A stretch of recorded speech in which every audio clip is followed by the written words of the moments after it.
Hey everyone, good morning. Welcome back. We got a channel update for y'all and what has been going on that's new for the channel. Quite a few things. So I don't know if I've introduced y'all to this setup right here. And it's this thing right here is a powerhouse as well. Right there, that fella, that guy was my like beef stick setup, and we've just got this other one right here. It's another Lew's Super Duty. That's a 300 size bait caster. We've got it spooled with 300 yards of 20-pound braid, and the suppressor, that's a medium heavy right there. I mainly got it to do some bass fishing, and it's well, you can see we've got that spoon. We took it to the jetties. Didn't have much luck slinging the spoon, but that's just because that shrimp migration it was taking place whenever we went out there. I have no idea if they're still migrating right now, but that's one of the new setups that we've got for the channel. We also purchased a new camera setup, which is what I'm filming with right now. It's something that's supposed to make it easier for me to just grab and then go. Also, it provides a secondary angle whenever I'm out there on the kayak. I can just place it there, and I don't have to like make Christian's job when editing super hard because the mic, it has a dedicated mic source, Rode Video Micro. I think this one sounds really well. There's really no echo. I'm putting together a video. Hopefully it makes it to y'all. If not, well, y'all will just get to be able to see what's going on with this setup from that secondary angle. So it's just going to make it a lot easier to film. Also, we're using a power bank versus the internal batteries. Hopefully that's going to cut down on the heat that's generated internal to the camera. And that's right here. Check that out. So you can't really see it because it's attached to the camera itself. But I'm looking forward to having this second setup. Yes, I dislike GoPro for the antics that they provide by way of overheating and corrupting of the SD card. The only reason why that happens is because it overheats. So if we can keep the camera from overheating, then the footage will not be corrupted, and we're going to be good. So that's another thing that is new to the channel. So I've got the what is it called, the Salty PDL completely set up. There's one thing that I really wanted to showcase on it, and that's something that I found on the Karl's website because I was bored. I was just in here on the internet surfing through it. I was like, let's see what Karl's has that's new, and I found that lure holder. I think it's forgot the name of it. Anyhow, this thing is pretty awesome. It's something that I've been needing for a long time, and it's allowing me, whenever I clip my lure off and I'm going to tie something else on, normally I would just like hang my lures on a rudder cable, or I would find somewhere to hook the lure to, and this thing just allows you to just poke it in, and it's going to hold all your stuff that you did use, and rather than let it sit in a cup holder and get rusted or just stay nasty, you can separate these guys in and just keep them down to keep them organized and keep them out of the way. And whenever you're done with fishing, you can rinse them off really quick, or you can just leave them there until you're gonna use them again next time. So that was a pretty clutch thing. I thought it was pretty cool, so I'm gonna order me some more of those. We did get some new sunglasses for the channel. Some of y'all had seen me. Y'all noticed that these right here, well, that's what I used to wear, but they're cracked. That is the third pair that has happened to me, and in order to get that fixed, you have to pay some money to send it in, and it's like 50 bucks or something like that, 40 or 50 bucks. I think the lenses, to replace the lenses, it's like $50. It's still a good warranty, but when it happens 3 times in a row, it's like, yeah, whatever. They're too expensive, and to continuously pay to get those things fixed, I just said, let's go with something else. So I'm trying these fellas out. I did that video There was I think it was a lens or something like that I had did out there at the jetties showing the way the polarization works, and I've got to hand it to them. They've done a really good job, and for only being, I think it was like less than $40 for a pair of optics that are polarized, it's going to get the job done. We'll see. Only time will tell how good they're truly going to be. But the fact that they are super cheap and the polarization works exceptionally well, I'm pretty happy with that. All right, so now let's do some of the Sunday Q&A. I've got the first question right here from Detroit 3 Pistons. He says, on my new Old Town Predator PDL, that's an old video, Old Town's newly redesigned kayak.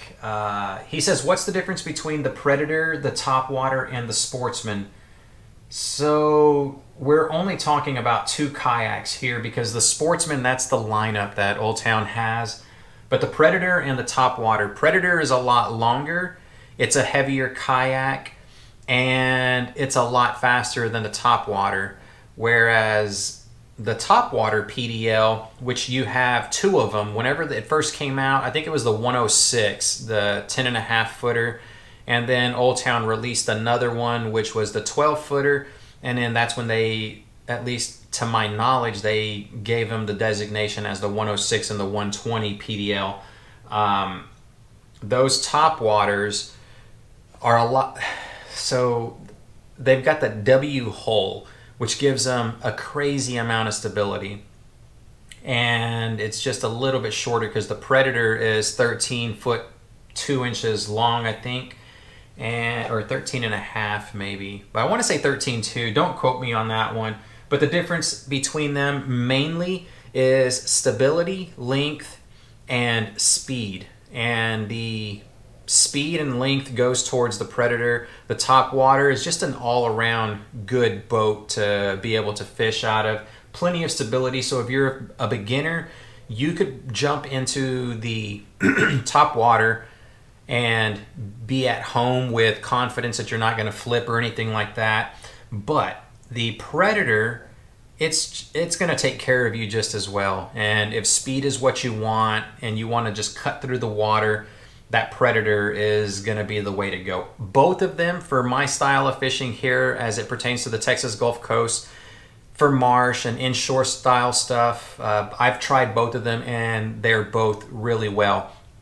The only reason why that I did not stick with either one of those kayaks and I continued to fish out of my Hobie Outback was the fact that the pedal drive, its inefficiency to move around while in super skinny water, like 6 inches or less, that's the biggest reason. It was a lot of weight to try and push pole around. And some of y'all who are very familiar with the channel, you know that I'm with the Salty now, and the Autopilot 120. The Salty is very light. It can cut through the water really well. So the minute that I pull up the drive, it tracks really straight and I can get pretty shallow and move a lot faster than I could on that Predator and the Topwater. That's why I'm with the Salty, regardless of the PDL drive having to be pulled up as soon as we get less than 10 inches of water. So we got our next question, and it's from David Chavez. He says, hello Mark, I really enjoy watching your fishing videos and I believe you know your stuff. I love saltwater fishing. I'm ready to buy a kayak. Can you please help me out with which one to purchase? Nothing too cheap or expensive. I really like yours. I hope to hear from you, buddy. So David, the best thing that I can recommend is going towards a kayak dealer, a specialty one. Don't do like Cabela's Bass Pro Academy, because you're not going to find anybody who it truly knows what it is to kayak fish. I could give you whatever works for me based off of the style of fishing that I do, which is predominantly marsh style stuff and all inshore. I don't really do too much offshore or anything like that, but you really want to go somewhere where they can take all your questions and then direct you to the perfect boat. I highly recommend, based off of wherever you're at, you can contact Mariner Sales. They're in Dallas, but that's basically where I go to purchase my kayaks. They've got a great, very knowledgeable staff. All of them are a kayak fishing family, and it's not like a massive franchise store. So what I'm trying to say is, like, it's family owned, I guess. I mean, Eris is the owner, and well, anyhow, neither here nor there. But go to a kayak dealer that specializes in several brands, and based off of whatever it is that they ask you or the questions that you have in what matters to you, they're going to place you in the perfect boat. Like for me, I don't know how tall you are, how heavy, like, or how much you weigh. If you have exceptional balance or not, because if you don't have balance, well, then they're not going to throw you in something that requires a lot of balance. So they'll put you in the perfect boat based off of your knowledge base and your experience out there on the water. So I don't know if you're inshore, if you're freshwater, if you're offshore. So it's, yeah, I wouldn't do you any justice on just reading this and telling you, hey, you need the salty PDL because that's what I fish out of and it works perfect for me. You got to steer clear of things like that. The best thing to do, again, is just go to a kayak dealer and ask them that question.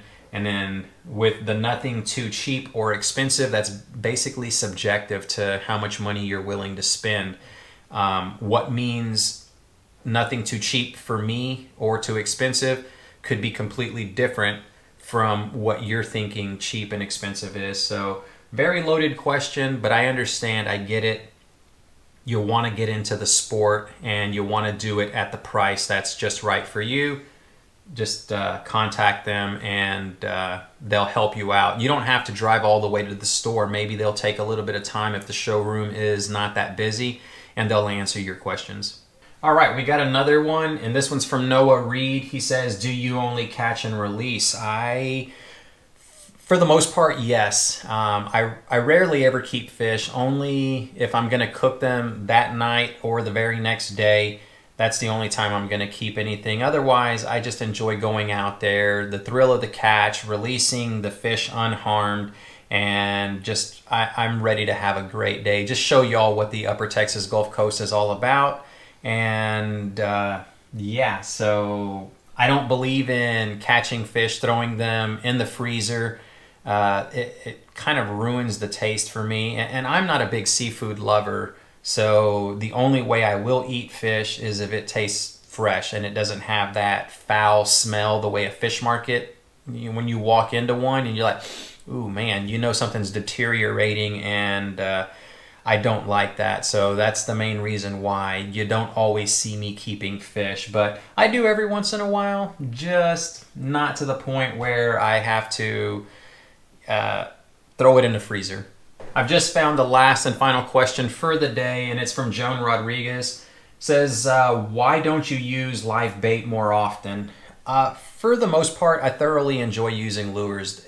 If you've been with the channel for a long time, you know that that's what I started out with. I think it's a challenge. I'm not saying live bait is cheating, as some of y'all have put it in the past. Whenever I do take out shrimp or use croaker, I've even used finger mullet in the past. I've got a cast net so I can go after them.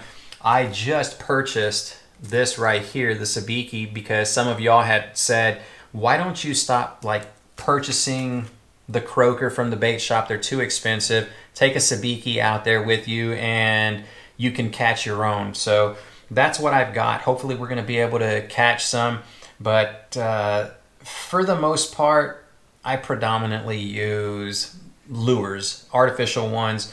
I'm also sponsored by 2 lure companies, and in order to maintain the sponsorship, I have to show that I can catch fish off of their lures, and it's very tough. But on those tough days, I'm not opposed to going the live bait route. I do own 2 live bait coolers, one for Christian, one for me, especially if we're on the kayaks. He can have whatever it is that he wants to use. I can use what I want, and you probably will start seeing some more live bait stuff, especially if we're going to start out like with trying to catch our own bait. Then after we catch the bait, then we got to start trying to catch the fish type of thing.